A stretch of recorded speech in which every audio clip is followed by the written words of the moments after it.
여러분, 우리가 이 세상을 살면서 차마 죽지 못하고 이 세상의 미련을 끊임없이 갖고 있는 이유가 뭐라고 생각하시나요?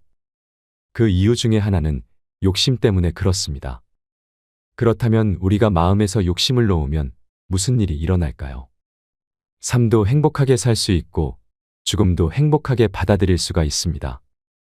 연구에 따르면 우리가 쓰고 있는 살림살이의 70%는 손도 한 번 안 된다고 합니다.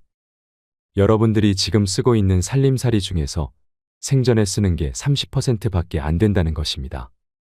잘 생각해보면 우리가 사서 집으로 싸가지고 들고 온 물건을 쓰기는커녕 버리지도 못하고 평생을 이사갈 때마다 들고 다니는 경우가 있지 않나요? 한 번도 쓰지도 않을 걸 우리는 악착같이 이고지고 살고 있는 것입니다. 바꿔 말하면 우리가 인생을 좀 홀가분하게 살아갈 필요가 있는데 너무 많은 걸 쥐고 살아가기 때문에 인생이 힘든 것일 수도 있습니다.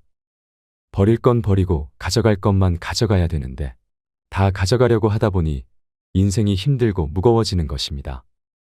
우리가 쓰고 있는 핸드폰의 70%는 기능도 모르고 쓴다고 합니다. 내가 이걸로 정보를 검색하는 것도 모르고 텔레비전을 보는 것도 모르고 인터넷을 하는 것도 모르고 이메일을 하는 것도 아무것도 모르고 문자만 그저 주고받는데도 100만 원짜리 휴대폰을 쓰는 사람이 많다고 합니다. 어쩌면 우리나라 국민의 80%는 100만 원짜리 핸드폰을 들고 다닐 필요가 없는 것입니다. 10만 원짜리만 들고 다녀도 되는데 필요 없는 걸 들고 다니는 이유는 무엇일까요? 우리 집도 마찬가지입니다. 우리는 공간의 70%는 필요 없는 공간을 쓰고 있다고 합니다. 비싼 폰이든 넓은 집이든 우리가 그 필요 없는 것만 걷어내도 인생살이가 홀가분하지 않을까요? 오늘은 우리가 살아가는 인생살이에 대해 이야기 나누고 싶습니다. 여러분, 자녀를 하루 종일 이 학원 저 학원 보내는 부모가 있습니다. 그런데 이 부모는 과연 자녀를 너무 사랑해서 학원에 보내는 걸까요? 잘 생각해보면 아이들을 사랑해서 보내는 게 아닙니다. 내 욕심 채우기가 급급한 경우가 많습니다. 욕심을 채우려고 아이들을 불행하게 만드는 것입니다. 아이들을 이 학원 저 학원에 끌고 다니는 게 사랑이 아닙니다. 애들은 엄마 아빠가 같이 놀아만 주어도 아이들은 행복합니다. 저도 인생을 살면서 욕심이 참 많았습니다. 주머니에 돈 한 푼도 없었을 때가 있었습니다. 그런데 이것도 하고 싶고 저것도 하고 싶고 욕심을 피우다 보니까 제 인생 자체가 너무 힘들었습니다. 그래서 아무것도 욕심을 안 부리기 시작했습니다. 아무것도 안 하고 학교 열심히 다니고 일 열심히 하고 열심히 운동하고 이런 것만 하니까 어느 순간 사는 게 너무너무 즐거워졌습니다. 삐까번쩍한 집 한 채를 지어서 살아야지. 대단한 일을 이뤄내야지. 큰 소리 뻥뻥 칠 때는 인생이 힘들기만 했습니다. 여러분, 우리가 인생을 살면서 가장 무서운 단어가 뭔지 아시나요? 확장 이전입니다. 만약 내가 25평에 산다고 가정해 볼까요? 25평이면 고래 등짝에서 사는 겁니다. 우리 조상들은 학고방에서 살았습니다. 옛날에 그 토담집에 들어가 보신 적이 있나요? 토담집에 들어가서 고개를 들면 머리가 닿습니다. 그리고 방 안에 4, 5명이 앉으면 엉덩이 들이밀 데가 없을 정도의 공간입니다. 거기에 그때는 자식을 7, 8명 낳은 집도 많았습니다. 방 안 한가득 자식 새끼를 낳았다는 말도 있지요. 그만한 방에서도 그렇게 살았던 것입니다. 그에 비하면 지금 25평이면 얼마나 넓은 데서 사는 건가요? 그런데 누가 50평짜리 아파트 산 친구가 집들이를 한다고 해서 가보니까 우리 집 25평이 그 집 화장실에 들어가게 생긴 거예요. 거기다가 친구가 자랑을 합니다. 5억 주고 샀는데 8억으로 뛰었다고 말이죠. 이 사람은 3억에 25평에 살아도 충분한데 갑자기 확장 이전에 욕심이 듭니다. 나도 2억 대출 받아서 50평으로 확장 이전을 해야 되겠다. 그래서 대출을 받아서 확장 이전을 했습니다. 그래서 앞으로 나는 떵떵거리면서 살고 행복할 줄 알았더니 이상하게 그날부터 너무 인생이 힘들어집니다. 왜냐하면 25평에서는 25인치 TV가 볼만했는데 50평에 25인치를 갖다 놓으니 볼품이 없습니다. 그래서 TV도 확장을 해야 할 것 같습니다. 잘 쓰던 냉장고도 25평에서는 괜찮았는데 50평에 갖다 놓으니까 쓰레기통 같아 보입니다. 또 25평에서 살 때는 아반떼 타고 다녀도 하나도 안 창피했습니다. 왜냐하면 그 25평에 사는 사람들은 다 K3, SM3, 소나타 이 정도인데 50평에 이사가 보니까 벤츠, BMW, 아우디가 보이는 겁니다. 그러니 도대체 아반떼를 끌고 저녁 시간에 그 동네로 퇴근하고 싶지 않아지지요. 그래서 창피해서 밤 10시에 아무도 안 볼 때 들어갑니다. 내 집인데도 크게 확장 이전을 했기 때문에 생긴 고통입니다. 또 한 가지 예를 들어드리겠습니다. 여러분, 동부건설, 동부철강을 아시나요? 과거에 얼마나 잘 나가던 회사인가요? 그런데 60개 계열사로 늘리는 바람에 도저히 회사를 유지하지 못하게 되니까 1조여 원을 분식회계를 해서 기업이 싹 날아갔습니다. 그냥 동부철강, 동부건설만 하지 욕심을 내서 확장 이전을 하는 바람에 호의호식도 못하고 한순간에 무너진 것입니다. 인생살이가 한순간에 무너지고 사기당하는 건 뭐 때문에 그런 줄 아시나요? 네, 그렇습니다. 마음 안에 욕심 때문에 그러는 것입니다. 대한민국 5000년 역사상 이렇게 잘 먹고 잘 산 적은 없었습니다. 그런데 왜 국민들은 행복하지 않은 걸까요? 나이 들어도 인생을 행복하게 살려면 기억해야 할 10가지에 대해 말씀드리겠습니다. 첫째로, 남과 비교하지 마세요. 자신의 방식대로 인생을 살되 타인의 인생을 존중하라는 말이 있습니다. 그런데 우리는 남이 잘 되는 꼴을 못 봅니다. 남 잘 되는 꼴을 보면 일단 깎아내리기 바쁩니다. 내가 하면 로맨스이고 남이 하면 스캔들이 되는 경우가 얼마나 많나요? 근데 남이야 어떻게 살든 내 멋에 살 줄 알아야 됩니다. 여러분들도 남하고 비교하지 마세요. 남하고 비교하는 순간 여러분들은 불행해집니다. 그걸 깨닫고부터는 저는 남하고 잘 비교하지 않습니다.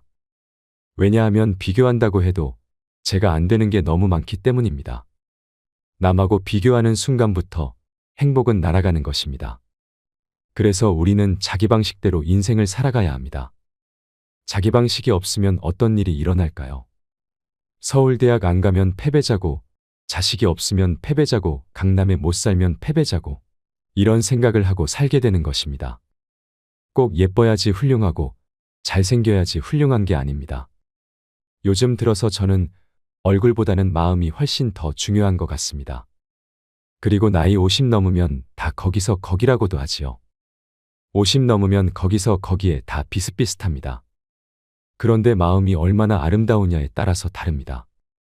그래서 자기 방식대로 살 줄 알아야 된다는 것입니다. 두 번째로, 타인에게 마음을 여세요. 여러분들 중에서 이런 생각을 하고 있는 분들 계실까요?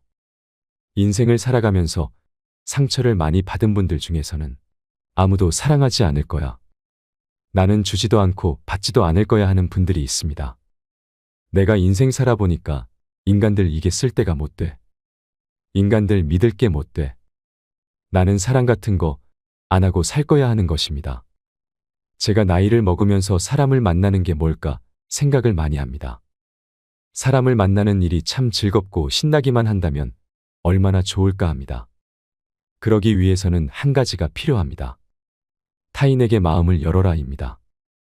그럴 때 삶이 풍요로워지는 것입니다. 인간관계가 깊어지고 삶이 풍요로워지기 위해서는 다른 사람들에게 마음을 열고 친절하게 대해야 됩니다. 하루는 제가 모임에 나가서 밥을 먹으러 들어가면서 문을 열어줬는데 한 20명 정도가 제가 문을 열어주니까 계속 그냥 들어오더라고요. 이게 우리의 모습입니다. 서양에는 앞사람이 문을 열어주면 뒷사람이 무조건 문을 잡아줍니다. 그리고 그 뒤에 오는 사람이 또 잡아주지요.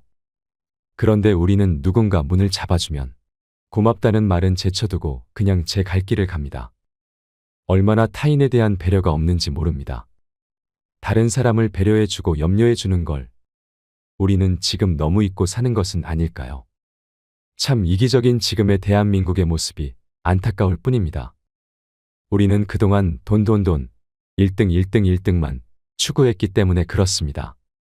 이제부터라도 우리는 더 소중한 것을 위할 줄 아는 안목을 길러야 합니다. 세 번째로, 고요히 전진하세요. 우리가 인생을 살면서 한 가지의 목표를 정하면 계속해야 합니다. 뜻이 있는 곳에 길이 있다고 합니다. 내가 뜻이 남아 있음에도 중간에 포기를 하면 한이 남게 됩니다. 그러니 하고 싶은 게 있다면, 이루고 싶은 꿈이 있다면 꾸준히 정진하세요. 한 가지의 목표를 가지고 계속 고요히 전진하면 우리는 행복한 삶을 살아갈 수 있을 것입니다. 네 번째로, 건강하게 놀고 쉬세요. 우리는 놀 때 건강하게 놀아야 합니다. 노는 게 참 중요합니다. 노는 게 하나도 안 중요할 것 같나요? 노는 건 돈 있는 사람들의 사치인 것만 같나요? 아닙니다. 니마 그 강을 건너지 마오라는 영화를 보신 적이 있나요?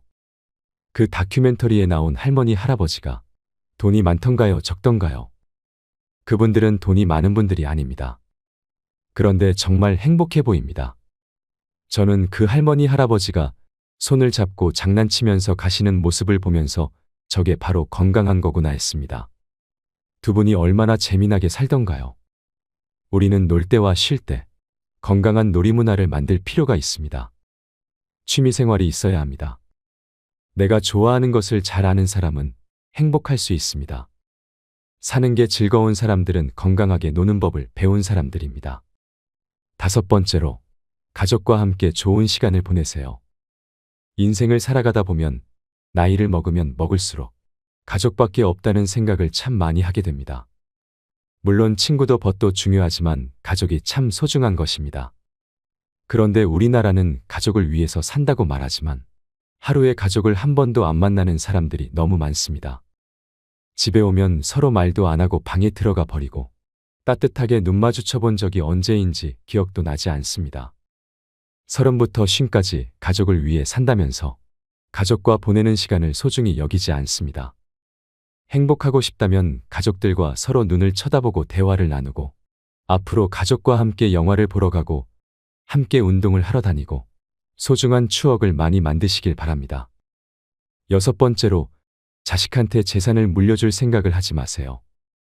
여러분들이 만약에 70살에 다 살았다고 생각하고 자식들한테 재산을 물려주는 순간 여러분들은 자식도 잃어버리고 재산도 잃어버리고 내 인생도 잃어버리는 것입니다. 여러분, 70살에 자식들한테 재산을 주면 자식이 계속 찾아오고 용돈 주고 하지 않습니다. 찾아올까요? 안 찾아올까요? 용돈도 안 주고 바쁘다는 핑계로 찾아오지도 않는 경우가 참 많습니다. 그래서 10월 2일 날 노인의 날에 무슨 법이 발효가 됐냐면 불효자 방지법이 발의가 됐습니다. 불효자 방지법을 들어보셨나요? 불효자 방지법이 뭐냐면 내가 재산을 다 주고 집도 줬는데 자식이 용돈도 안 주고 찾아오지도 않으면 내가 준 재산, 내가 준 집을 다시 찾아올 수 있는 법입니다. 너 나한테 용돈도 안 주고 나 책임도 안 지니까 원래 내 재산이니까 내가 다시 갖고 올게 하는 겁니다. 그런데 70살이 넘어서 법원에 다시 준 재산을 찾아오겠다고 법원에 소송을 걸 수 있는 할머니, 할아버지들이 몇 명이나 될까요? 그냥 참고 사는 겁니다. 속은 새까맣게 타들어가는데 참고 사는 것입니다. 그러니까 70살 넘은 많은 부모들이 하소연을 합니다. 제가 자식들한테 재산도 주고 탈탈 털어 모든 것을 다 줬는데 자식들이 박사의 사업도 하고 잘 사는데 나를 찾아오지도 않는다고 말합니다. 그런 분들이 많습니다. 제가 자식을 어떻게 키워서 어떻게 성공시키고 어떻게 재산을 물려줬는데 어떻게 나한테 이럴 수가 있느냐고 그렇게 구구절절 말씀하시는 분들이 많습니다. 85살 된 어느 할머니의 이야기를 들려드리겠습니다. 70살에 아들이 그러더랍니다. 어머니, 저 이제 어머니 어차피 모셔야 되고 어머니도 이제 저하고 같이 살아야 되지 않느냐.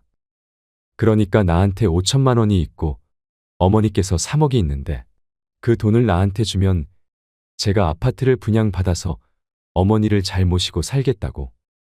자기는 5천만 원 투자하고 엄마는 3억 투자하고 그 대신 자기가 모시고 살겠다고 말입니다. 따지고 보면 자기가 들어가서 사는 건데 말은 자기가 모시고 산다고 말하더랍니다. 그런데 이 할머니가 이런 생각이 들었답니다. 내가 살면 얼마나 살겠나. 아들이 아파트 얻겠다는데. 그래서 그 3억을 주고 들어가서 살기 시작했다고 합니다. 여러분, 나이 먹고 자식이 내 집에 들어와서 사는 거랑 내가 자식 집에 들어가서 사는 건 하늘과 땅 차이입니다. 만약에 자식이 들어와서 사는데 마음에 안 들면 자식 보고 나가라고 그러면 되지만, 만약에 내가 자식하고 같이 살겠다고 합쳤는데 자식이 너무 마음에 안 들고 며느리가 너무 마음에 안 들어도 자식 보고 나가라고 말도 못합니다. 그리고 대개 80세 정도 된 분들은 며느리가 몇 살쯤 되냐면 60살쯤 됩니다. 60살쯤 되는 며느리는 예전처럼 무조건 참지 않습니다.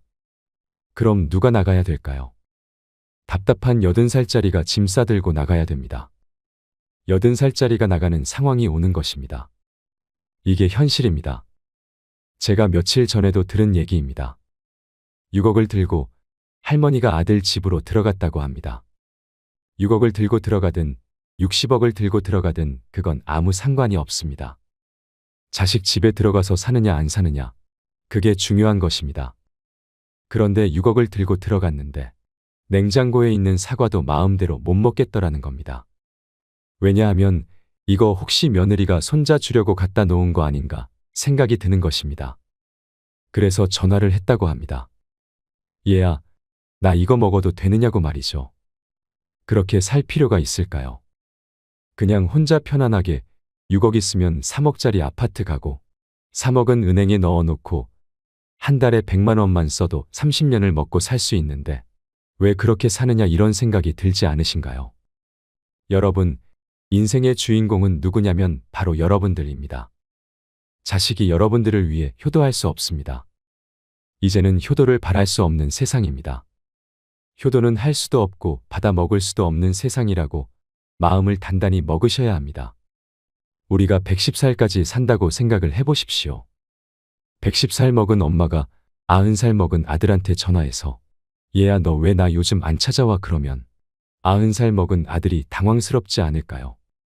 엄마가 아직도 안 죽은 건가? 죽었는지 안 죽었는지 헷갈리는데 할 수도 있습니다. 가끔씩 엄마가 전화해서 너 왜 나 안 찾아오냐 하면 90살 먹은 아들이 당황스러울까요? 안 당황스러울까요? 당황합니다. 90살 된 아들은 치매가 와서 엄마가 살았는지 죽었는지도 모릅니다. 오히려 아들이 내일 모레 하고 있을지도 모르는 상황입니다. 여러분 중에 80세, 90세가 된 어머니가 계신다면 하루에 몇 번 생각하시나요? 떨어져 살면 일주일에 한 번도 생각을 안 할 때도 많을 것입니다. 그런데 엄마는 오로지 자식만 생각만 합니다. 왜냐하면 자기 인생을 살 줄 몰라서 그러는 겁니다. 자기 인생을 사는 사람은 자식이 있든 없든, 자식이 찾아오든 안 찾아오든 아무 상관없이 자기 인생을 살아갑니다. 하지만 자기의 삶이 없는 사람은 오로지 자식만 쳐다보고 110살 때도 90살 먹은 아들한테 매일같이 전화해서 너 왜 나 안 찾아와? 나 너밖에 없는데 하게 되는 것입니다. 이제는 점점 효도는 없는 시대가 되고 있습니다. 뼈아픈 현실입니다. 다시 이야기로 돌아와서 85살 된 분이 이러저러해서 70살 때 들어와서 아들하고 살기 시작했다고 합니다. 그런데 75세가 돼도 안 죽고 80이 돼도 안 죽더랍니다. 나이를 먹으면 먹을수록 돈이 더 필요합니다. 그래서 83살의 아들한테 500만 원만 달라고 했대요. 왜냐면 3억을 줬으니까 500만 원을 달라고 할 자격이 있는 거죠. 근데 그때부터 아들이 2년 동안 말을 안 하더랍니다. 2년 동안 한 집에 사는데 아들이 2년 동안 나를 사람 취급도 안 하고 말을 안 하면 그 집에서 살고 싶을까요? 살고 싶지 않겠지요. 나이를 먹으면 또 어떤 문제가 있냐면 잘 안 보이고 안 들립니다. 기억력도 안 좋아지고 여기 아프고 저기 아프게 됩니다. 그러면 그 입에서 나 행복하다, 나 기쁘다 이런 말보다는 아이고 지겨워, 아이고 사는 거 힘들어 죽겠어, 차라리 죽는 게 나아, 매번 이런 말이 많이 나오게 됩니다. 좋은 소리도 여러 번 들으면 짜증나는데 지겹다, 죽겠다, 섭섭하다는 소리를 10년 이상 들으면 옆 사람은 정말로 죽고 싶을 만큼 힘들 수도 있는 것입니다. 이 할머니는 정말로 어디다 마음 뚫 데가 단 한 군데도 없게 됐습니다. 만약에 이 할머니가 3억을 그대로 가지고 있었다면 그 서름은 받지 않았을 것입니다. 그 서름을 안 받고 그냥 자기 인생 사는 게 좋은 것입니다. 그러면 아들은 아들 인생을 사는 것이고 그럼 서로 섭섭할 것도 없고 자식과 원수될 것도 없습니다. 자식과 왜 원수가 되는 줄 아시나요? 줄 거 다 주고 원수가 됩니다. 그러니까 자식한테 돈을 주는 게 아닙니다. 7번째로, 부정적인 생각에서 벗어나세요. 다른 사람을 험담하는 것은 자존감이 낮다는 것입니다. 다른 사람을 험담하는 사람 중에 인격이 훌륭한 사람을 본 적이 없습니다. 그러니까 남을 칭찬하는 사람이 인격이 올라가는 것입니다. 여러분, 강물이 바다로 흘러가지요. 바다로 흘러가면 겸손한 사람이 아래로 내려가는 것입니다. 그런데 바다로 내려가면 바닷물이 참 넓습니다. 겸손한 사람이 마음이 넓은 것입니다. 겸손한 사람이 마음이 바다 같은 겁니다. 그래서 작은 가슴으로, 미운 마음으로 이 사람도 욕하고 저 사람도 욕하고 입만 열면 남 욕하는 사람은 마음에 기쁨이 없는 사람입니다. 여러 사람을 만나서 이야기를 듣다 보면 누구는 어떻고 누구는 어떻고 하는 말이 참 많이 들립니다. 그럴 때 저는 저 가슴 깊숙한 곳에 그 안에 다 묻습니다. 그리고 내가 할 수 있는 한 좋은 말을 하려고 노력을 합니다. 그러고 보니 남 욕을 안 하면서부터는 마음이 더 편안해진 것 같습니다. 남을 험담하는 건 결코 잘난 일이 아니라는 것을 기억하셨으면 좋겠습니다. 8번째로, 나이 들수록 좋은 습관을 만들어야 합니다. 70세는 노화의 갈림길이라고 합니다. 70대에게 가장 중요한 것은 신체 기능도 뇌 기능도 최대한 그대로 유지하는 것입니다. 노화를 늦추는 방법을 알아야 합니다. 그러기 위해서는 현재 갖고 있는 신체의 모든 기능을 계속 사용해야 합니다. 70대의 남은 기능을 의도적으로 계속 사용하면 80대, 90대에 이르러서도 간병인을 부르는 시기를 늦출 수 있습니다. 하나의 예로 햇볕을 쬐는 습관이 사람을 젊게 만듭니다. 적당한 일광욕을 하는 습관도 의욕 저하를 방지하는 데에는 아주 효과적입니다. 사람의 의욕과 밀접한 관계가 있는 뇌속 물질 세로토닌은 빛을 받으면 다량 생성되기 때문입니다. 뭔가 고민이 있어서 방 안에 틀어박혀서 생각에 잠겨 있으면 기분도 가라앉습니다. 하지만 밖에 나와 햇볕을 받으면 기분이 가벼워지고 밝은 기분을 되찾을 수 있습니다. 이 또한 뇌 속에서 세로토닌이 작용을 하고 있기 때문입니다. 단, 일광욕이 부족하다고 해도 굳이 뭔가를 할 필요는 없습니다. 고령자는 자외선에 의한 기미가 남기 쉽기 때문에 일부러 의자에 앉아 선탠을 할 필요는 없습니다. 귀찮아도 무조건 움직이세요. 하루 한 번은 방 밖으로 나가 햇볕을 받으세요. 노후에는 무리해서 운동하면 안 됩니다. 가장 손쉬운 방법은 산책입니다. 일 없이 산책하는 것이 싫은 사람은 마트에 가서 쇼핑하는 것도 하나의 방법입니다. 어쨌든 하루 종일 방 안에 있는 것만은 피하고 낮에 밝은 빛을 받는 습관을 들이세요. 이것만으로도 고령자가 의욕감퇴를 막는 매우 효과적인 방법입니다. 또한 햇볕을 받아 만들어진 세로토닌은 밤에 뇌 속에서 멜라토닌이라는 호르몬을 생성합니다. 이 멜라토닌은 수면 호르몬이라고도 불리며 수면과 깊은 관련이 있습니다. 흔히 고령자가 되면 잠이 얕아지거나 불면증을 호소하는 사람이 많이 있는데 이는 멜라토닌이 감소하기 때문입니다. 젊을 때는 얼마든지 잘 수 있지만 나이가 들면 수면 시간이 줄어드는 경향이 있습니다. 아침 일찍 눈을 뜨게 되는 것도 나이가 들수록 멜라토닌이 줄어들기 때문입니다. 그러나 노화에 따라 멜라토닌이 줄었다고 해도 낮에 햇볕을 쬐어 멜라토닌을 보충할 수 있습니다. 낮에 많은 세로토닌을 만들어두면 밤에 멜라토닌이 생성되기 때문입니다. 멜라토닌이 증가하면 숙면을 취하게 되고 불안감도 없어지며 우울증 예방도 됩니다. 행복하고 건강한 70대, 80대로 살기 위해서는 멜라토닌은 매우 중요한 뇌 호르몬입니다. 새삼스럽게 일광욕 시간을 만들 필요는 없지만 어쨌든 낮 동안 집 밖에 나와 햇볕을 받는 습관만은 만드세요. 나이가 들면 적어도 밖으로 나가는 습관을 줄여서는 절대 안 됩니다. 9번째로, 아픈 가족을 혼자서 도맡아 간병하는 것을 삼가야 합니다. 나이가 들게 되면 가족에 대한 간병에 혼자 직면하는 사람이 점점 많아집니다. 70대가 배우자를 간병하는 사례는 흔하지만 70대 자녀가 90대 부모를 간병하는 사례도 늘고 있습니다. 부모를 간병하다가 자식이 먼저 가는 경우도 종종 발생합니다.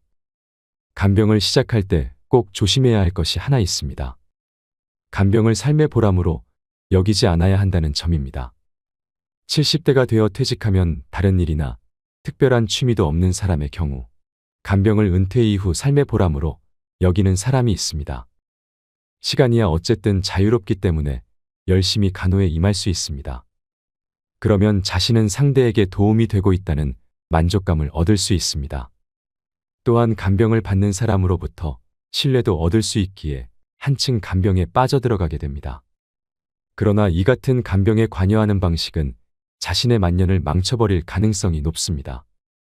간병받는 사람 입장에서도 자신을 돌보는 가족이 불행해지는 것을 바라지는 않을 것입니다. 그렇다면 왜 간병에 빠져들면 그 사람의 만년이 망가져 버릴까요? 우선 간병이란 시간 때우기에는 최적이라는 측면이 있습니다.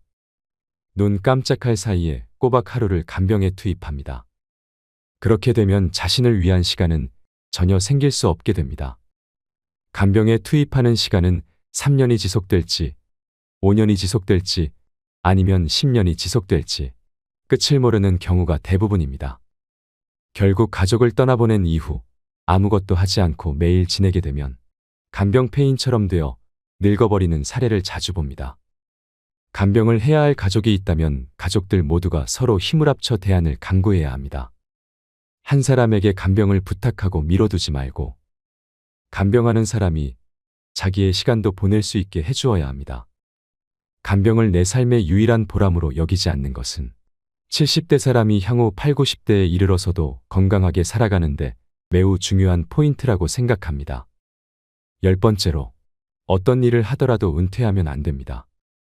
어느 순간 단번에 늙는 사람은 전형적으로 은퇴한 직후부터 일체 활동을 그만두는 경우입니다. 지금까지 열심히 일해왔기 때문에 퇴직하면 이제 아무것도 하지 않고 집에서 빈둥빈둥 지내고 싶다고 손꼽아 퇴직하는 날을 기다리는 사람도 있습니다. 그러나 오랫동안 현역으로 일을 하던 사람이 퇴직 후에 무엇을 할지 생각하지도 않고 은퇴하면 단번에 늙어버리는 일이 많습니다. 직장에서 일할 때는 책상 머리에 앉아서 하는 지루한 업무라도 통근하기 때문에 생각보다 몸을 많이 사용하고 있습니다. 그런데 퇴직하고 나서 집에만 틀어박혀 있는 70대, 80대라면 약 1개월 정도만 지나도 운동기능 가운데 상당 부분이 저하되기 쉽습니다. 뇌 기능 측면에서도 차이가 큽니다. 일하고 있으면 매일 나름대로 지적 활동이나 다른 사람과 의사소통 등의 활동으로 다양한 상황을 접하게 됩니다. 반면 집에서 지내면 평소 뇌 활동이 없어지고 치매 위험도 높아집니다. 특히 전두엽의 노화가 단번에 진행됩니다. 전두엽이란 창조적 능력이나 다른 사람에 대한 공감 능력, 예상치 못한 일에 대처하는 능력에 관여하는 부분입니다.